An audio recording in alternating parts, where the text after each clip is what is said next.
Hebrews, Hebrews. This is Prophets of Awakening. This is our evening Shabbat class. We'll close out the Sabbath. Picking up where we left off this morning with dealing with Israel in the wilderness and some of the things that went on according to the book of Exodus.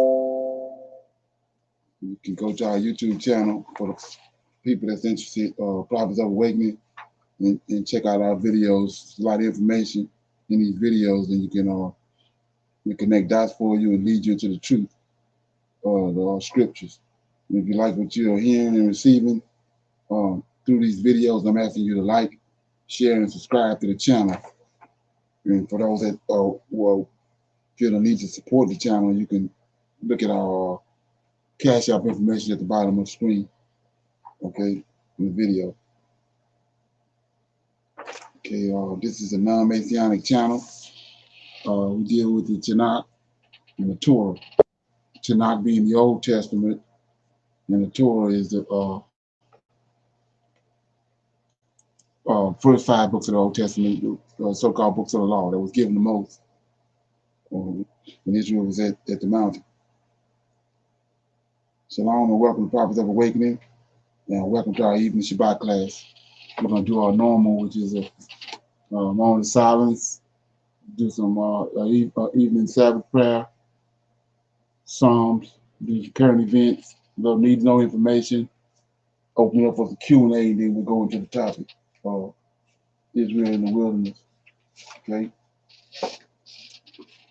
This moment of silence for the Lord of hosts and all that he's doing in these last days to bring about the prophesied deliverance of his people, Israel.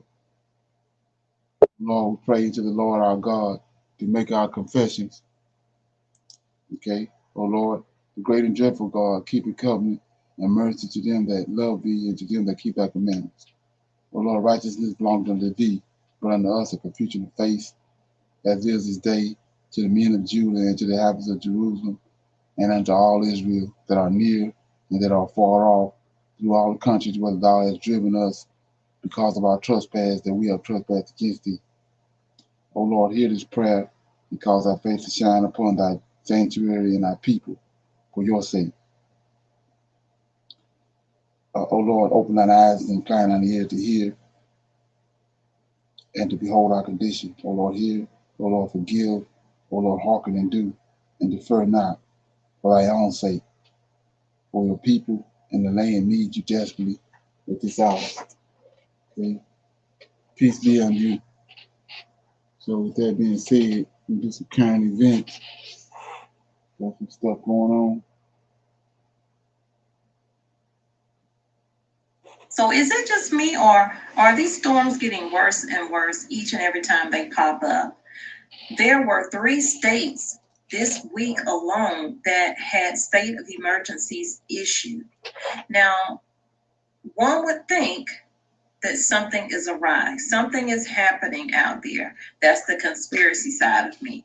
The other side of me is like, well, it's just a storm. It's just a storm. But is there really something happening? We know that they're doing a lot more cloud seeding in China. They're doing a lot more cloud seeding here in the United States.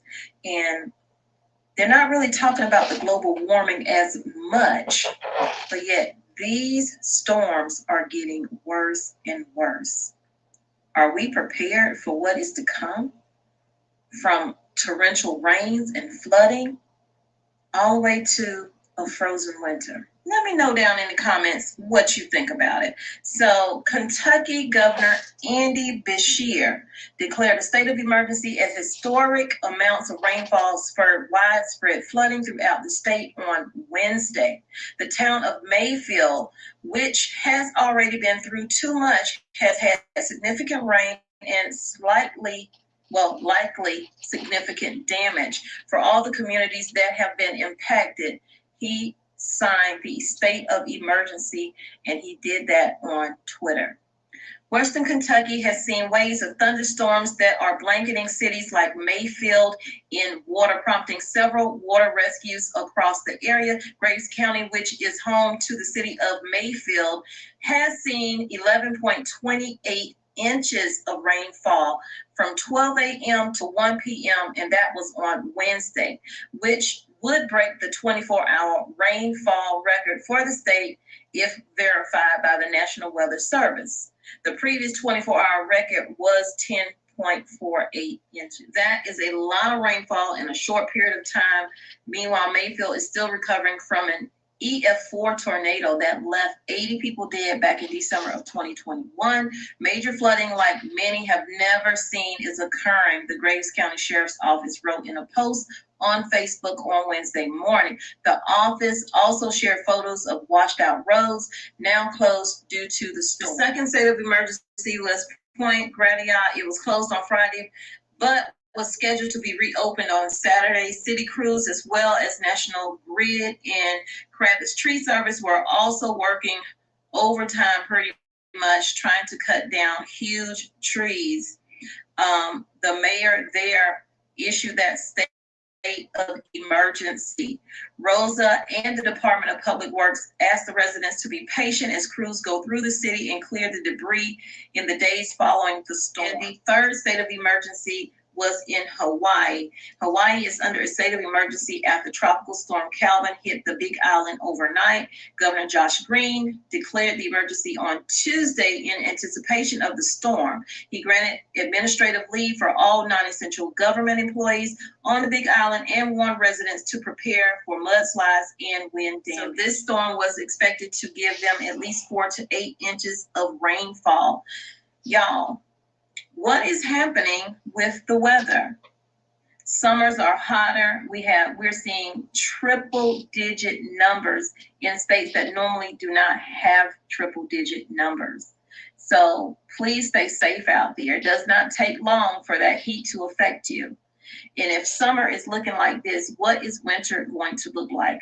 Will it be a frozen winter for areas that normally would not see snow or would not see temps drop below zero? Okay, any comments on that? I've been seeing those storms and things like that. It is heavily picked up, and especially in the different areas that don't have. I guess about 2 months ago over there in Southwest Asia, they had snow, and they had like almost a foot of snow. So that had never happened. So I've been seeing it. Okay. Anybody else? Okay. Not only the person that's getting canceled, they're trying to shut them up, but anybody's watching now, they shut up because they say, if it can happen to this guy, it can happen to me. Ice Cube is exposing a secret industry club of gatekeepers who allegedly tried to sabotage his career and eliminate Kanye West. In a new interview, Cube opened up about his recent reconciliation with Kanye and shared more details about how the Hollywood elites and gatekeepers tried to demonize him and tried to take him out. However, the responses to Ice Cube's anti-gatekeepers tour have been mixed, with many fans saying he should continue exposing the evil side of the industry, and others trying to silence him and accusing him of being a conspiracy theorist. So what did Cube say about reconciling with Kanye? Did the Hollywood gatekeepers really try to eliminate Ye? Let's get into it. I believe he's doing great. You know, he's still, dealing with some people trying to hold on to his money. But for the most part, I believe he's in a good space. If you haven't caught up yet, Ice Cube has been actively revealing the secrets of Hollywood gatekeepers, and he recently went viral after seemingly implying that the industry at least tried to get rid of Kanye West. To give you some background, Cube and Ye have been friends for many years. However, their friendship hit a bump in the road last year when Kanye made some controversial comments about Cube during his appearance on the Drink Champs podcast. The controversy started back in October when Kanye was accused of anti-Semitism after sharing a series of since-deleted tweets. Kanye later clarified that he was referring to specific shady Hollywood executives who tried to sabotage him. But even so, he was immediately blacklisted, lost multiple lucrative contracts, and got banned from all social media platforms. But Kanye refused to back down, and he started his own podcast tour, exposing all the sinister ways in which the industry handlers tried to discredit him. During one of these podcast appearances, Kanye recalled how back in 2016, he was placed on an involuntary psychiatric hold after being wrongly diagnosed, and he seemingly implied that that his handlers tried to poison him with lithium. Yeah, what I'm saying is, look, they tried to medicate me. I was exhausted. They wrongly diagnosed me, and they when I asked them how much lithium did you want to put me on exactly, it took them 4 days to answer because they were embarrassed about the amount, right? And I refused to take this, right? You understand that if I had taken the medication, I would not be here, and it would have been, oh, whoa, he was deep. Okay. Good song. Yes, sir. Love his music, though. Well, they would have Britney Spears too. I mean, look at They would have Michael Jackson. or worse, yeah. But so look at guess- what they did. Look at what they did to Britney. When she went in, she was tired, she was exhausted, she was in a bad way. But 10 years of that medication wrecked her brain. You can see it now. You can see there's not much of her left. What's also crazy is that weeks after Kanye made these claims, news broke that former 90s pop star Aaron Carter drowned in his bathtub just 1 day after he tweeted this. Yo, Kanye, let's talk man to man. Kanye later suggested that Aaron was because he wanted to talk to him about Harley Pasternak, Kanye's former personal trainer, who threatened he would institutionalize him. That way, if they did attempt to kill me or kill me like they killed Michael Jackson or JFK, then, or Aaron, what's the guy's name? Aaron Carter, the guy who wanted to talk to me about the Harley Pasternak situation. If they did do that, they would say, oh, it's Ye's mental health. Now, at this point, fans started saying that there at least must be some truth to everything Kanye was saying, because there were simply too many coincidences that didn't add up. As for Ice Cube, he initially stayed silent on Kanye's comments, despite having previously been accused of anti-Semitism himself. But then Kanye appeared on Drink Champs and claimed that it was Cube who influenced his views. And, you know, Cube's really set me up for this. You know what I mean? It's like you really influenced me to get on this anti-site, you know, vibe, and I'm here to finish the job.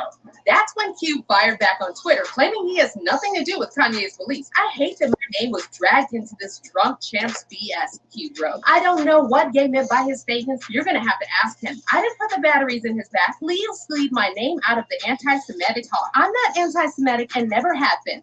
However, just months later, Cube seemingly had a change of heart, and in June he was spotted smiling and hugging Kanye outside his residence in Marina del Rey. So what made Cube change his mind and publicly show love to Kanye? Well, what's interesting is that Cube and Kanye's reunion took place just weeks before Cube shared a viral video on Twitter discussing Hollywood gatekeepers and revealing his plan to expose the secret industry club that allegedly tried to eliminate Kanye. And what I realized with the club is what makes them so mad is when you don't want to be a part of the club. That pisses them off. What club am I talking about? I'm talking about the club of gatekeepers that we all got to deal with. And though Cube didn't name any names or explain what the purpose of this club was, his fans jumped to the comments to say that they immediately understood who he was talking about. Cube then went on to accuse the NBA and the media for trying to sabotage his 3-on-3 basketball league, the Big Three. And he said that this is what happens when you're outside the club. A lot of people might say, like, well, Cube, you want to work with the NBA. Really, I don't give a fuck about working with the NBA. What I want them to do when I say work with us is to stop working against us. Stop doing that bullshit behind the scenes that we know you're doing. Mainstream media, you know, they ain't f***ing with us. And that's cool. That's when Cube revealed that he will start doing interviews and podcast appearances because he sees it as his duty to spread the word and speak out on all the shady things he's witnessed in the industry. Well, what I'm going to do is go on a Gatekeepers podcast tour. And I'm going to go talk to everybody. Meanwhile, Cube also revealed during his recent appearance on the Joe Rogan podcast that he passed on a $9 million movie role because he didn't want to take the COVID vaccine. And he claimed that the media tried to paint him as crazy for turning down so much money. Producers talking to my people, and they're like, if he don't take it, you know, he can't be in the movie. So it's not taking it. It's not taking it. It's like, okay, can't do the movie. According to Cube, at the time, he didn't want to publicly reveal his reasons for turning down the role. However, someone leaked the news to the press and he was quickly branded anti-vax. You know, where you're not supposed to reveal the person's medical status. And here it is, they printing mine. Cube, however, recently clarified in a conversation with Logan Paul that he was never anti-vax all vaccines, and he simply thought that people shouldn't be blackmailed or frightened into submission to take the COVID shot. I'm not anti-vaccine. I've been vaccinated before, you know, many times throughout my life. It's an individual choice. It sucks that people were pushed out of their jobs, canceled, family members not associating with their own family because of this. Besides that, Cube reportedly realized that he reacted too strongly when Kanye brought him up in his Drink Champs interview, and that's why he reached out to Ye to reconcile. Cube also allegedly feared for Kanye's life after seeing with his own eyes the industry gatekeepers were more than willing to eliminate anyone who dared to speak out against them. As for Cube, Okay. Any comments Optimum on that? customers love their fast, reliable. Anybody heard anything about that? Been keeping up with it? Shalom. I heard one of the interviews of Ice Cube and and then Dave Chappelle. A lot of them have been speaking out, you know, of different things that's been going on in this so-called club, which is that, you know, that music industry thing, the that angel that you know, the angel that is of the vibration, you know, all of those people behind that who, you know, have those stars do certain things for certain things. I've heard.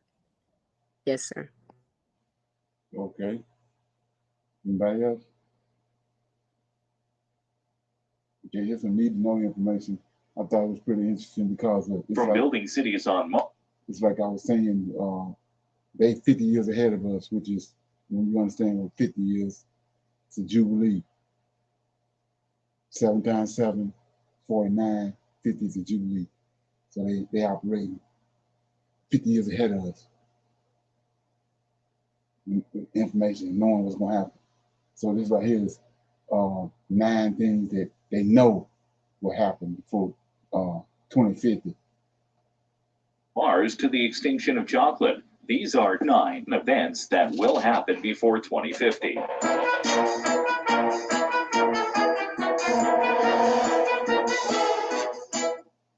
Number 9, colonization of Mars. No, we're not talking about an upcoming sci-fi blockbuster. The colonization of Mars is a real possibility in the foreseeable future. Conditions. So you can imagine where they at with this already, that we don't know nothing about, in order to make this prediction.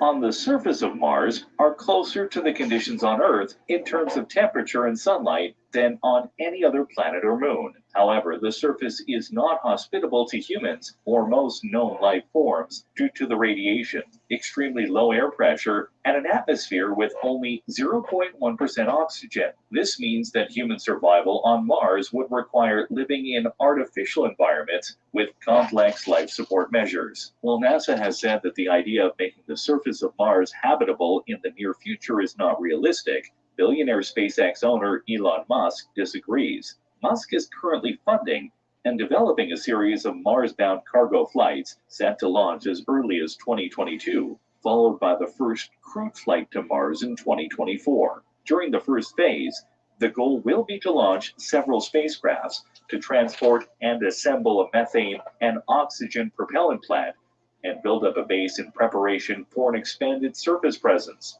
It's all with an eye towards the ultimate goal of getting humans to Mars by the 2030s. According to Musk, it could take anywhere between 40 and 100 years to ship enough people over to Mars to populate a city with 1 million inhabitants. So what do you say? Would you want to be one of the first people to leave Earth and move to Mars? Let us know in the comment section below. Number 8, nuclear fusion. In nuclear physics, nuclear fusion is a reaction in which 2 or more atomic nuclei are combined to form 1 or more different atomic nuclei and subatomic particles, neutrons or protons. Fusion was accomplished in 1951 with the greenhouse item nuclear test, while nuclear fusion on a large scale in an explosion was first carried out on November 1st, 1952 in the Ivy Mike hydrogen bomb test. One of the biggest challenges of fusion energy has been sustaining the right amount of heat required to produce meaningful amounts of fusion power from plasma, and no one has yet managed to build a commercial fusion reactor. However, a team of researchers from MTI has reported that with adequate federal funding, a prototype nuclear fusion reactor could be tested within 30 to 40 years. Over the last few years, scientists at MIT and around the world have made significant progress toward developing ways to break up the tidal waves of heated plasma and reduce the escape of heat from charged gas. China has also made advances in planning for an experimental fusion power station called China Fusion Engineering Test Reactor that would start in 2020, while the European Union and Japan are currently building a powerful machine designed to harness the energy of fusion called JT-60SA. In other words, we are close to achieving a system of unlimited clear energy that would finally solve all global warming issues. Before we move on with our list, go ahead and subscribe to our channel so you don't miss out on any of our upcoming videos. Numbers. Power through your to-do list.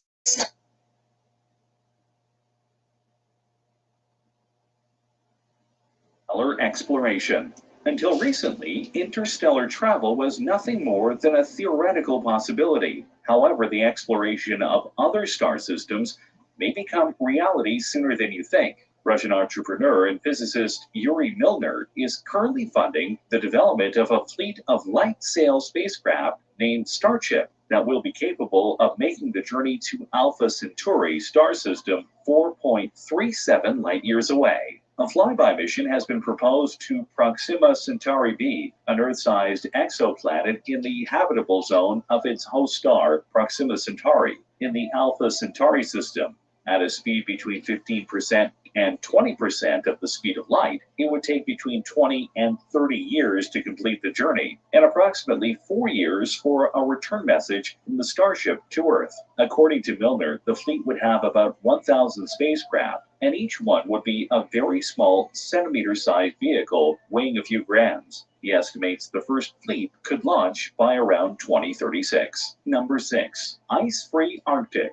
The loss of Arctic sea ice is one of the clearest signs of human-caused climate, and so far the Arctic Ocean has melted to its lowest extent ever recorded since satellites began measuring it in 1979. To make matters worse, the region's climate has seen temperatures increase at more than twice the rate of the rest of the world. This means that ice-free Arctic may happen much sooner than predicted so far. Sea ice is quite sensitive to temperature because it's so thin, and as temperatures warm, it gets thinner. The thinner the ice, the higher the chances that summer melt will be enough to remove the ice. So unless the global community drastically lowers emissions of greenhouse gases to keep global warming below the Paris Climate Agreement threshold, ice-free summers in the Arctic are going to become common during our lifetimes. An ice-free Arctic Ocean is often defined as having less than 1 million square kilometers of sea ice. And if this happens, it would dramatically affect global weather patterns and increase the magnitude and frequency of storms. The Arctic marine ecosystem would also be altered, with the added sunlight affecting the Arctic Ocean food web and melting the ice bed on which animals like polar bears and walrus hunt for food. Number 5. 99942 Apophis asteroid threat. Before global warming brings humanity on the verge of extinction, a giant rock from outer space might wipe us all out.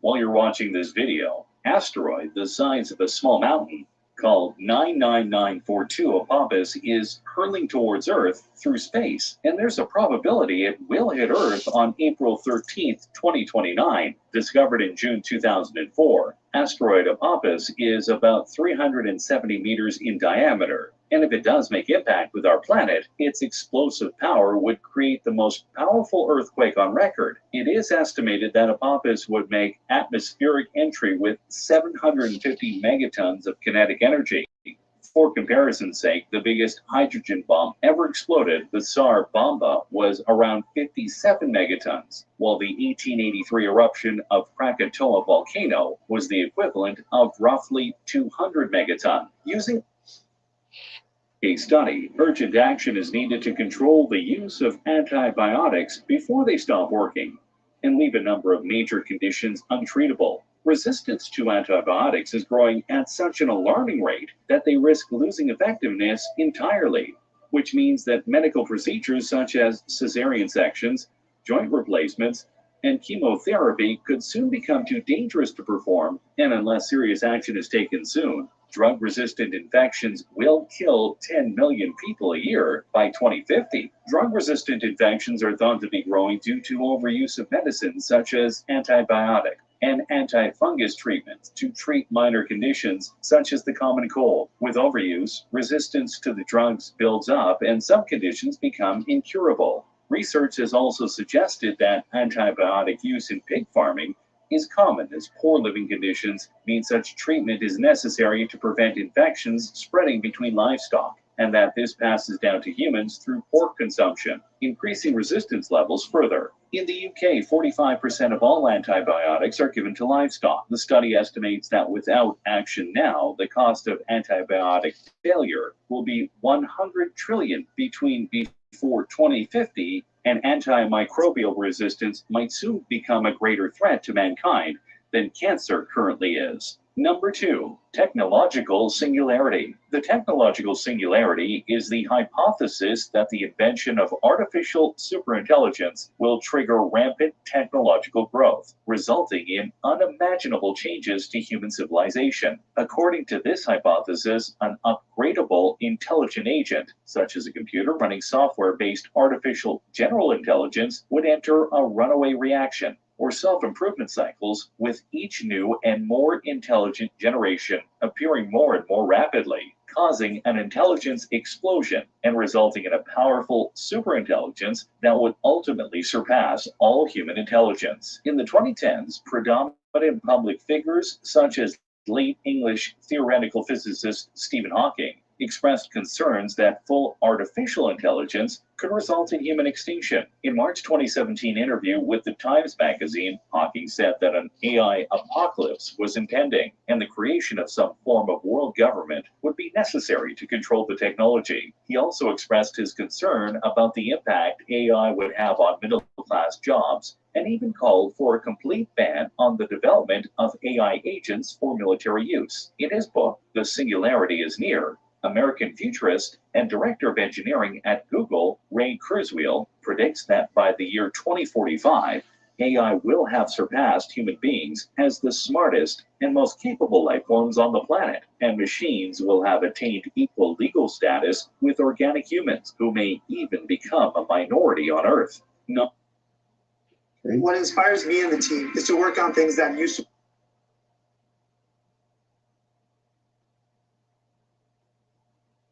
New countries, situations and circumstances keep changing, but conflicts rarely end. Unfortunately, in most cases, it is war that ultimately leads to the division of borders, and fights for independence have been ongoing for a long time in many parts of the world. As a result, the world may see the formation of new countries and borders in the near future. Over the next decade or so, a good number of regions may get the chance to go their own way and forge new states. While we can't say anything for sure, East and West Libya, unified Korea, the Shetlands, and Orkney, the United States of Europe, and Somaliland are 5 new countries most likely to emerge by 2026. Ever since Gaddafi was overthrown, Libya has veered between extreme visions of what it should be. Multiple self-declared governments emerged, each claiming to be the legitimate one. Amid all this chaos, East and West Libya have begun to pull apart from one another, and it looks extremely likely that they will split into separate states. While the idea of South Korea might one day reunify with North Korea seems like fantasy, it may not be as unlikely as you think. In fact, reunification is the official government policy in both North and South Korea. However, okay, any comments on that? I thought that was kind of interesting how they, you know, predicting and stuff. 9 different events that, like I said, they know what they have on their agenda, and you can see it right here. When they the stuff that they mentioned. Like you said, it's going to be a reestablishment of different borders. They know that because of the war, even what's going on with Ukraine, all the people that's being driven out of Ukraine and all these different places, they're reestablishing new borders because they got another hidden agenda that they ain't telling the people about, but that they discussing behind closed doors. Okay. Any comments on that? Okay, we'll open it up for some Q&A, questions and comments. Anybody have any questions or comments about this morning or last night or something they heard they want to talk about? Okay. Okay, so nobody have any questions, we'll go into the topic, which is Israel is in the wilderness. What I'm gonna do is I'm gonna pick back up reading where I was at. I was in Exodus chapter 14, I think it was. Okay.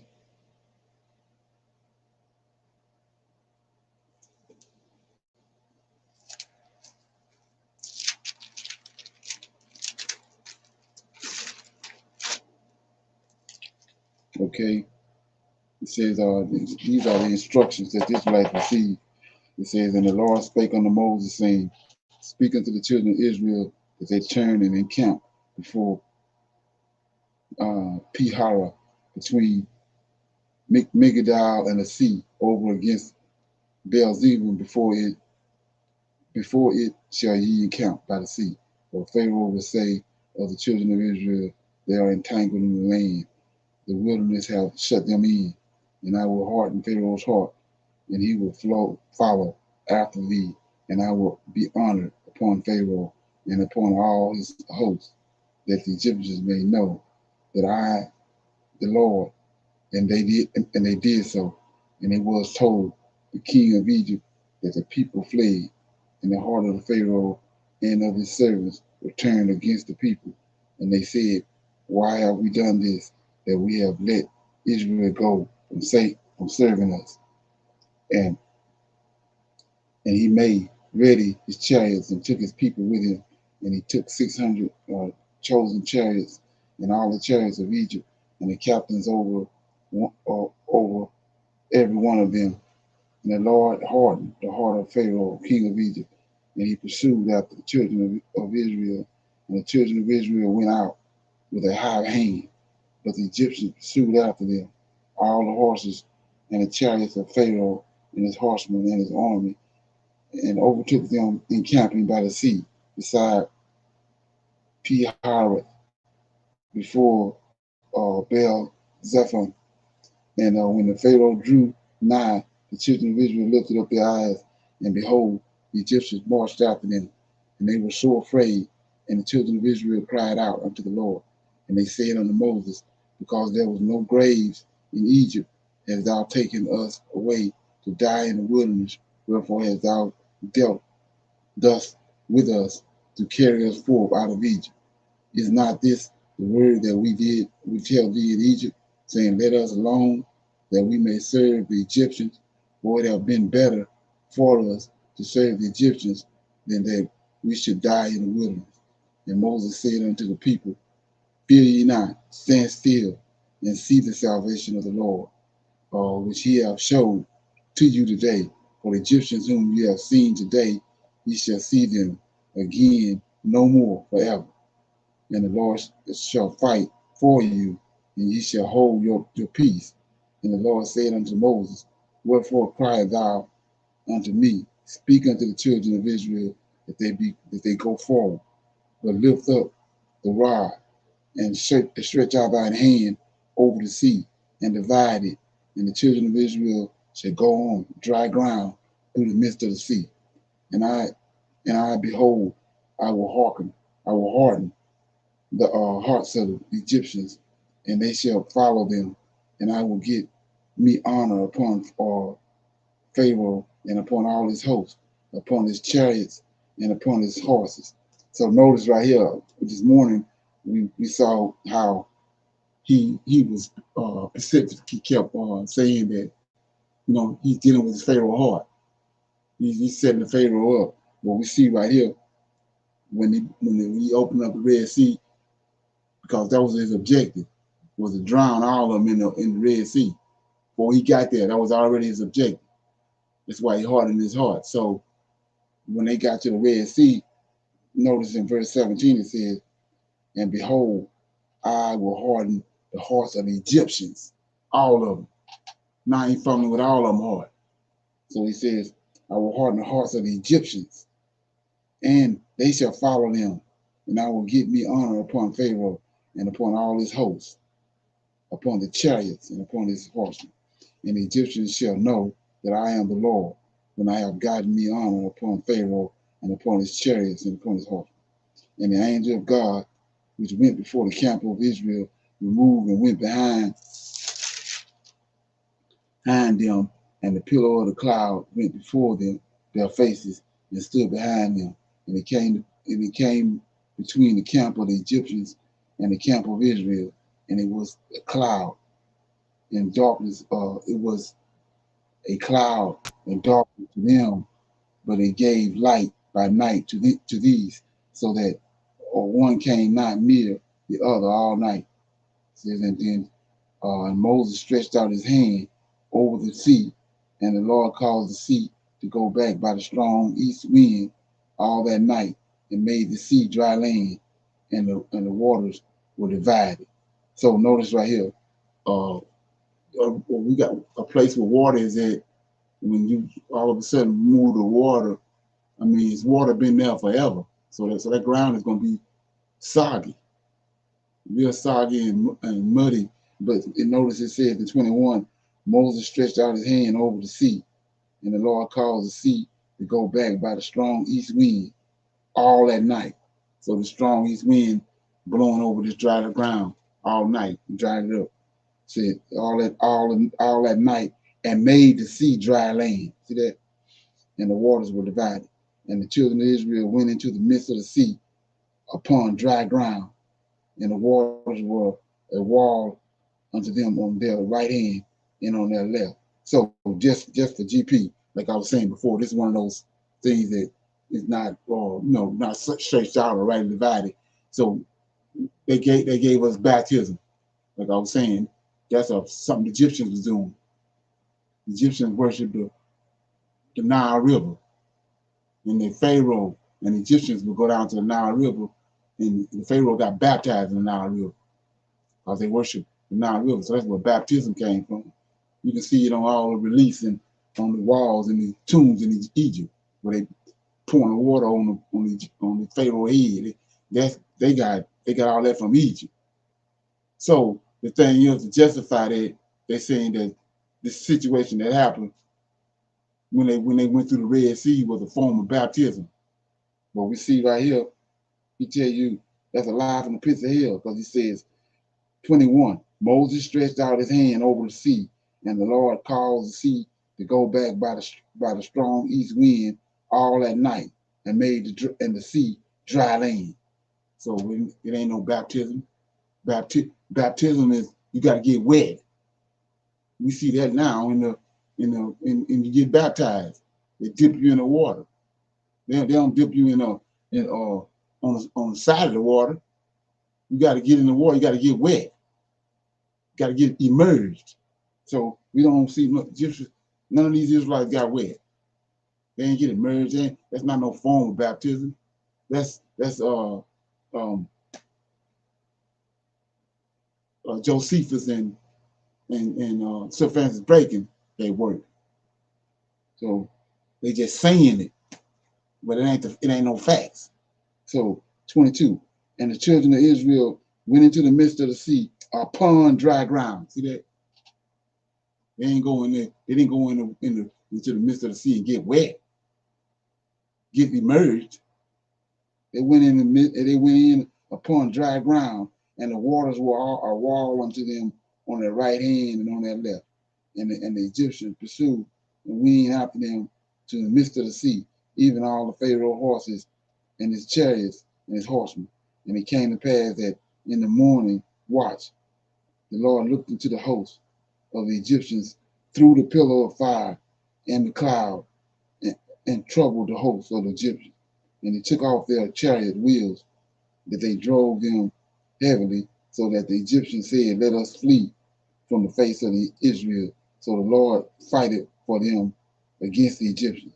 And the Lord said unto Moses, stretch out thy hand over the sea, that the waters may come again upon the Egyptians, and upon the chariots, and upon their horsemen. And Moses stretched forth his hand over the sea, and the sea returned to the strength when the morning appeared, and the Egyptians fled against it, and the Lord overthrew the Egyptians in the midst of the sea. And the waters returned and covered the chariots and the horsemen and all the hosts of the Pharaoh that came into the sea after them. There remained not so much as one of them. But the children of Israel walked upon dry land in the midst of the sea, and the waters were a wall under them on their right hand and on their left. And thus the Lord saved Israel that day out of the hands of the Egyptians, and Israel saw the Egyptians dead upon the seashore. And Israel saw that great work which the Lord did upon the Egyptians, and the people feared the Lord and believed the Lord and his servant Moses. Okay, that was chapter 14. Any comments? Shalom. It was written that. This is the song of Can you Moses. hear me? Said, then sang Moses, Oh shit! and the Oh, children of can't hear Israel me. this song unto the Lord, and spake, saying, I will sing unto the Lord, for he hath triumphed graciously. The horse and his rider have he thrown into the sea. The Lord is my strength and the song, and he has become my salvation. He is my God, and I will prepare him a habitation, my father's God, and I will exalt him. The Lord is a man of war. The Lord is his name. Pharaoh's chariots and his host have he cast into the sea. His chosen captains also are drowned in the sea. So let's go back to verse 3.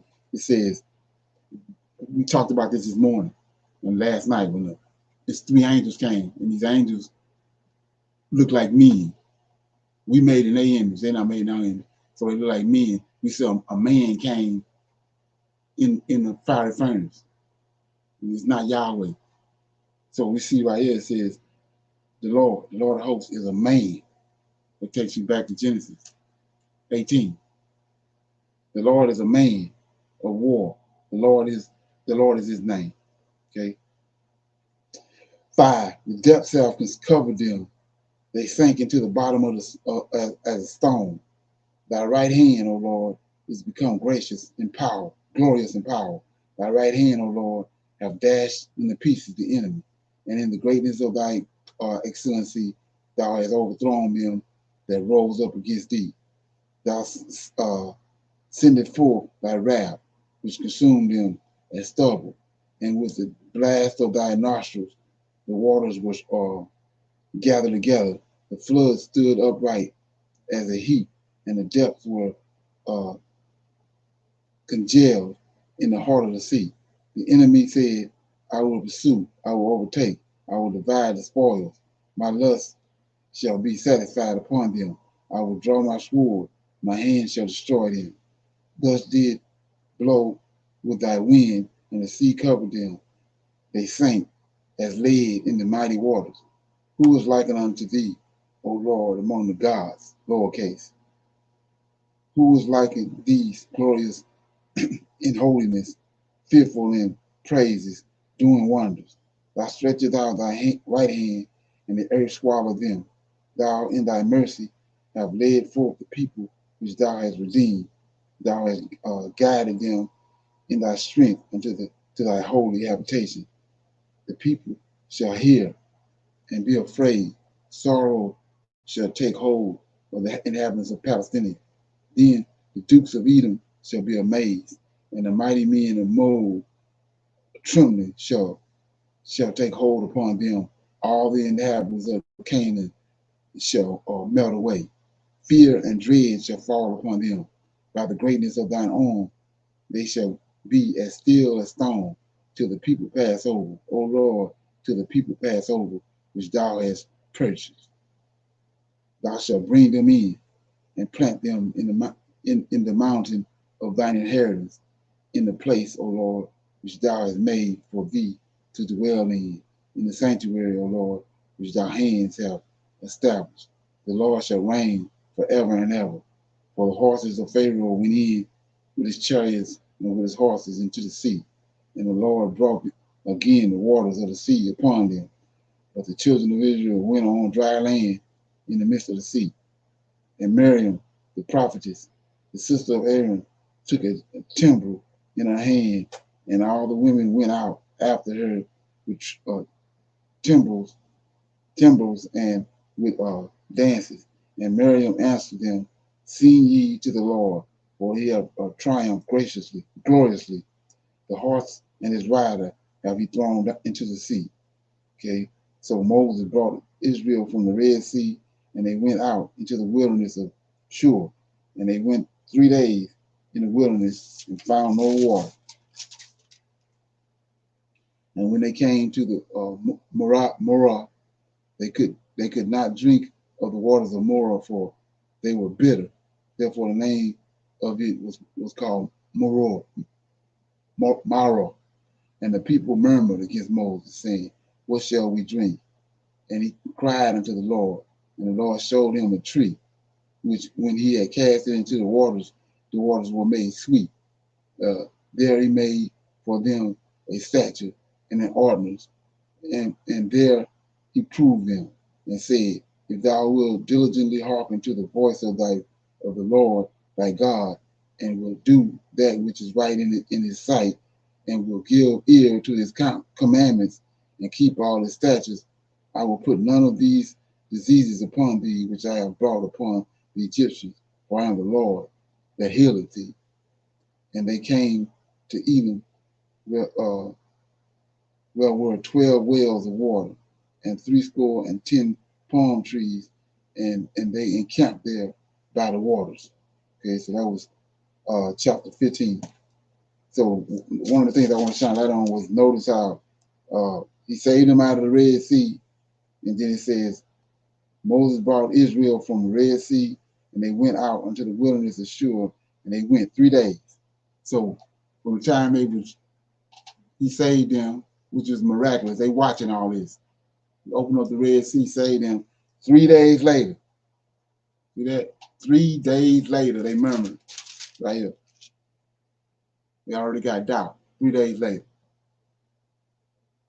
we got to prove them.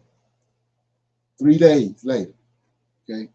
So chapter 16, the wilderness of sin, say, and they took their journey from Elam, and all the congregation of the children of Israel came into the wilderness of sin, which is between Elam and Sinai, on the 15th day of the 2nd month after their departing out of the land of Egypt. And the whole congregation of the children of Israel murmured against Moses and Aaron in the wilderness.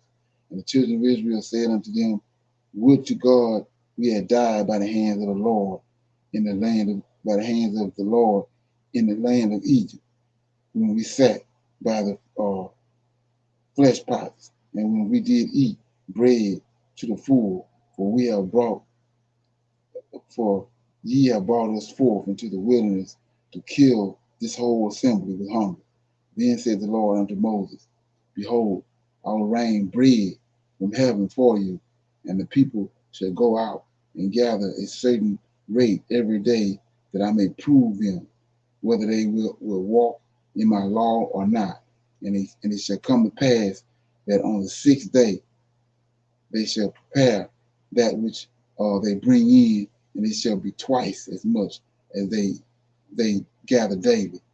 And Moses and Aaron said unto all the children of Israel, "At evening, then ye shall know that the Lord hath brought you out from the land of Egypt.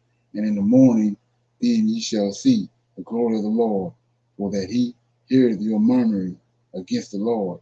And what are ye? And what are we that ye murmur against us. And Moses said, this shall be when the Lord shall give you in the evening flesh to eat, and in the morning bread to the full, for the Lord heareth your murmuring, which ye murmur against him. And what are we? Your murmurings are not against us, but against the Lord. And Moses spake unto Aaron, say unto all the congregation of the children of Israel, come near before the Lord, for he hath heard your murmuring. And it came to pass, as Aaron spake unto the whole congregation of the children of Israel, that they looked forward, looked toward the wilderness, and behold, the glory of the Lord appeared in the cloud. And the Lord spake unto Moses, saying, I have heard the murmuring of the children of Israel. Speak unto them, saying, at evening ye shall eat flesh, and in the morning ye shall be filled with bread, and ye shall know that I am the Lord your God. And it came to pass that at even the quails came up and covered the camp, and in the morning the dew lay round about the host.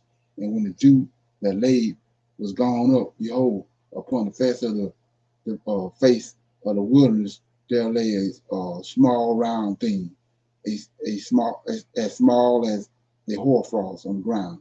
And when the children of Israel saw it, they said one to another, it is manna, for they was not what it was. And Moses said unto them, this is the bread which the Lord hath given you to eat.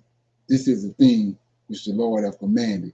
Gather of every man according to his eating, and an omer for every man according to the number of your persons. Take ye every man for them which is in the tents. And the children of Israel did so, and gathered some more and some less. And when they did meet it with an omer, he that gathered much had nothing over, and he that gathered little had no lack. They gathered every man according to his eating. And Moses said, let no man leave of it till the morning. Notwithstanding, they hearkened not unto Moses, but some of them left of it unto the morning, and it bred worms and stank. And Moses was wroth with them. And they gathered it every morning, every man according to his eating. And when the sun waxed hot, it melted. And it came to pass that on the sixth day they gathered twice as much bread, 2 omers for one man. And the other rulers of the congregation came and told Moses, and he said unto them, this is that which the Lord hath said. Tomorrow is the rest of the holy Sabbath unto the Lord. Bake that which ye will bake today, and see that ye will see it, and that which remaineth over lay up for you to be kept until the morning. And they laid it up till the morning, as Moses bade, and it did not stink, neither was there any worms therein. Moses said, eat that today, for today is the Sabbath unto the Lord. Today ye shall not find it in the fields. 6 days ye shall gather it, but on the seventh day, which is the Sabbath, in there shall be none. And it came to pass that there went out some of the people of the seventh day for to gather, and they found none. And the Lord said unto Moses, how long refuse ye to keep my commandments and my laws? See, for that the Lord hath given you the Sabbath. Therefore he giveth you on the sixth day the bread of 2 days. Abide ye every man in his place. Let no man go out of his place on the seventh day. So the people rested on the seventh day. And the house of Israel called the name thereof manna, and it was like coriander seeds, white, and the taste of it was like wafers made with honey. Okay, and Moses said, this is the thing which the Lord commanded. Fill a omer of it to be kept for your generations, that they may see the bread wherewith I have fed you in the wilderness when I brought you forth from the land of Egypt. And Moses said unto Aaron, take a pot and put an omer full of manna therein, and lay it up before the Lord to be kept for your generations, as the Lord commanded. Moses, so Aaron laid it up before the testimony to be kept. And the children of Israel did eat manna 40 years until they came to the land inhabited. They did eat manna until they came into the borders of the land of Canaan. And now an omer is a 10th part of an ephah. In comments, chapter 16. Any comments? Okay. Yes. Can you hear me? So, Yes. when they said about wafer, I think Okay. that's when they did a trickery again in the New Testament about eating the bread, departing with the bread and the wine. Is that similar to that? When it says the bread as the body, Right. when they try to do that. That's coming out of Egypt. What they're doing, Oh, what okay. they're doing in the Roman Catholic Church, that's tied to Babylon and the Chaldeans and Egyptians. That Oh, wafer okay. is actually this sun disk. Oh, okay. Thank you. Yeah, that's different bread. So anybody else? So I'm in chapter 17. This is my last chapter before we close out. It says, and all the congregation of the children of Israel journeyed from the wilderness of Sin after their journeys according to the commandments of the Lord. And they pitched and read them, and there was no water for the people to drink. Wherefore the people did chide with Moses and said, give us water that we may drink. And Moses said unto them, why chide ye with me? Wherefore do ye tempt the Lord? So notice we keep on. They know it's been already explained to them that when you chiding with Moses or you murmuring with Moses, you murmuring against him. He there. So he brought Moses out in front of all of them and talked to him through the cloud in front of them. They heard all that, but they still murmuring and complaining. So it says, verse 2. Wherefore the people did chide with Moses and said, give us water that we may drink. And Moses said unto them, why chide ye with me? Wherefore do ye tempt the Lord? And the people are thirsty there for water. And the people murmured against Moses and said, wherefore is this that thou hast brought us up out of Egypt to kill us and our children and our cattle with thirst? And Moses cried unto the Lord, saying, what shall I do unto this people? They be almost ready to stone me. And the Lord said unto Moses, go on before the people, and take with thee of the elders of Israel and thy rod, wherefore thou smartest the river, take it in thy hand and go. Behold, I will stand before thee there upon the rock in Horeb, and thou shalt smite the rock, and there shall come water out of it, that the people may drink. And Moses did so in the sight of the elders of Israel, and he called the name of the place Massa and Meribah, because the chiding of the children of Israel, and because they tempted the Lord, saying, is the Lord among us or not? So just right here, we talked about it before, but right here is where Moses sinned against the Lord, where he wasn't able to go into the land of Israel. He's only given the opportunity to view it. He went up on Mount Nebo and viewed the land, but he couldn't go over. It's because of this right here. So I was having a conversation with the brother last night on Clubhouse, and he was saying that the three men that was in Genesis chapter 18, one of them was God, and the other two was the angels. He was talking to them. And so this is another witness right here against that. It says, verse 5, and the Lord, I'm showing in Genesis 18, these three angels, is three angels. Two of them went to Sodom, and one of the angels, which is the Lord, stayed with Abraham, and Abraham got into a conversation with him. So right here, the same Lord. And the Lord said unto Moses, go on before the people and take with thee the elders of Israel and thy rod wherewith thou smartest the river. Take it in thy hand and go. So check this out. That's what everybody reading over. Verse 6. Behold, this is the Lord talking. Behold, I, the Lord, will stand before thee there upon the rock in Horeb, and thou shalt smite the rock, and there shall come water out of it, that the people may drink. And Moses did so in the sight of all the elders of Israel. So Moses did this in the sight of all the elders. Notice what he told them. Take the elders with you and go. By the time you get there, I'm already be there. Moses can see him. The congregation and the elders can't see him. So Moses says in verse 7, and he called the name of the place Messiah, and Morbid, because the tribe of the children of Israel. So he pissed off because they driving him. So by the time he get down there to the rock to get on the water, he pissed off. So the Lord standing there, he seeing. They see each other, but the children of Israel and the elders don't see him. So Moses, they be seeing how angry he is, and he all off and strike the rock. So it looked like he doing all that. He's not edifying the Lord that's standing. He sees standing right there. He didn't do that. He got angry, let his emotions get involved, and he hauled off and struck the rock. And now the people, it looked like it's directed at him, like he the one got the power.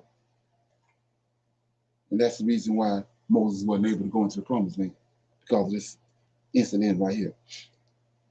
So verse 8 says, then came Amalek and fought with Israel at Rehoboth. And Moses said unto Joshua, choose us out of men and go out and fight with Amalek. Tomorrow I will stand on the top of the hill with the rod of God in my hand. And so Joshua did as Moses had said to him, and fought with Amalek, and Moses and Aaron and Hur went up to the top of the hill. And it came to pass, when Moses held up his right hand, the Israel prevailed. And when he let down his hand, Amalek prevailed. But Moses' hands were heavy, and they took a stone and put under him, and he sat down, and Aaron and Hur stayed up his hands, and the one on the one side and the other on the other side, and his hands were steady until the going down of the sun. And Joshua discomfited Amalek and his people with the edge of the sword. And the Lord said unto Moses, write this for a memorial in the book, and rehearse it in the ears of Joshua, for I will utterly put out this remembrance of Amalek from under heaven. And Moses built an altar and called the name of it Jehovah Nisa. And he said, because the Lord has sworn that the Lord will have war with Amalek from generation to generation. So that was chapter 17. Any comments on that? So right here we see this the Amalekite, this the Edomite.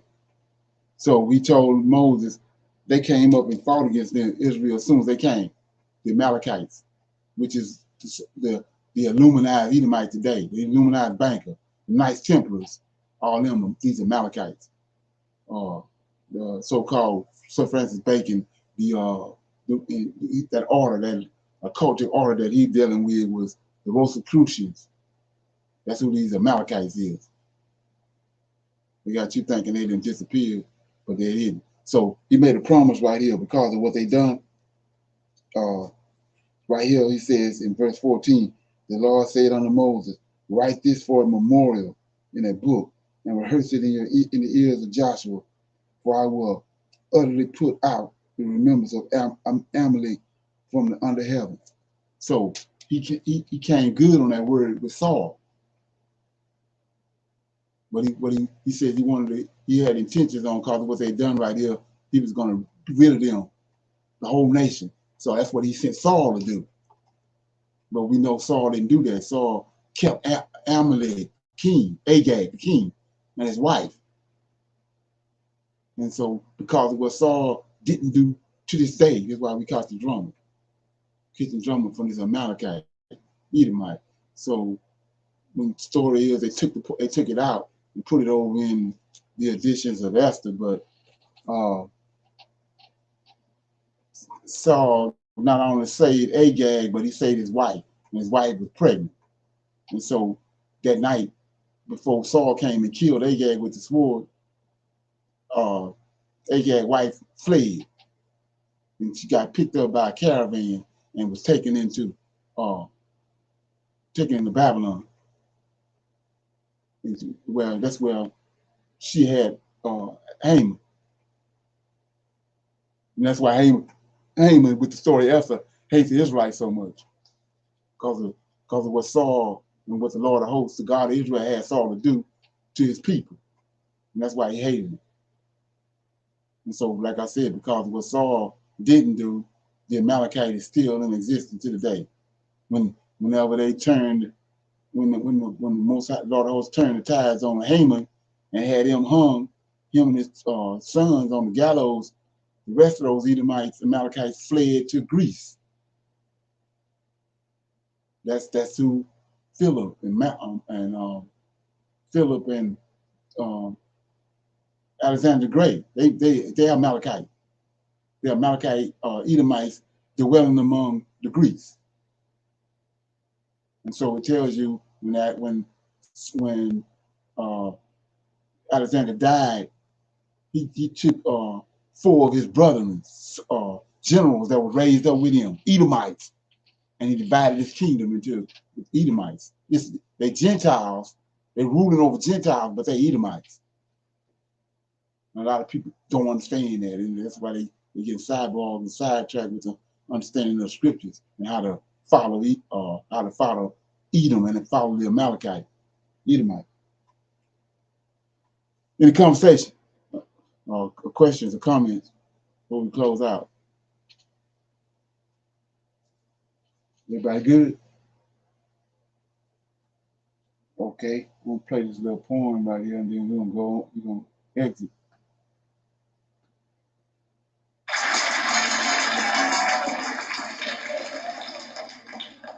What happens in neighborhoods where the self-esteem has been overshadowed by the decay and the children no longer play the way they used to?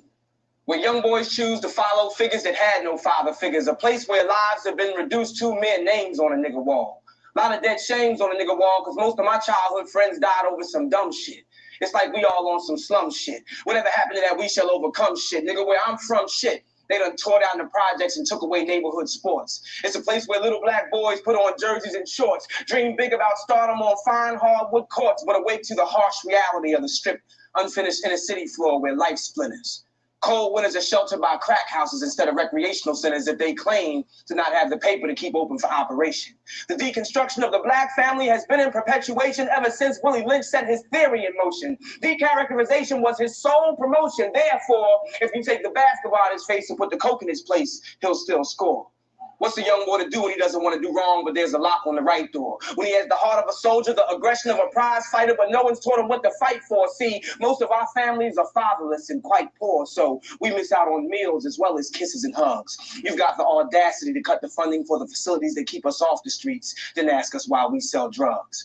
But imagine if niggas put down their dice and guns, picked up their daughters and sons, and put a little love right there where the hate is.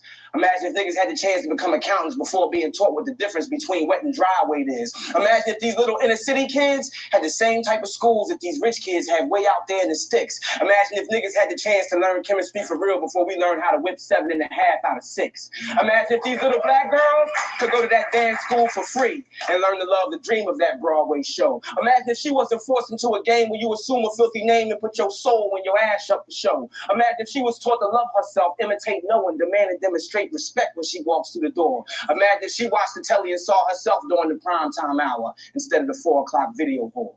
Imagine. Okay.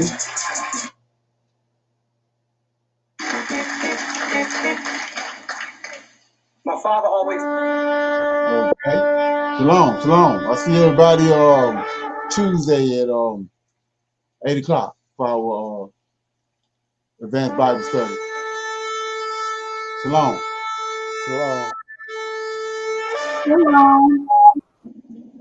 Shalom.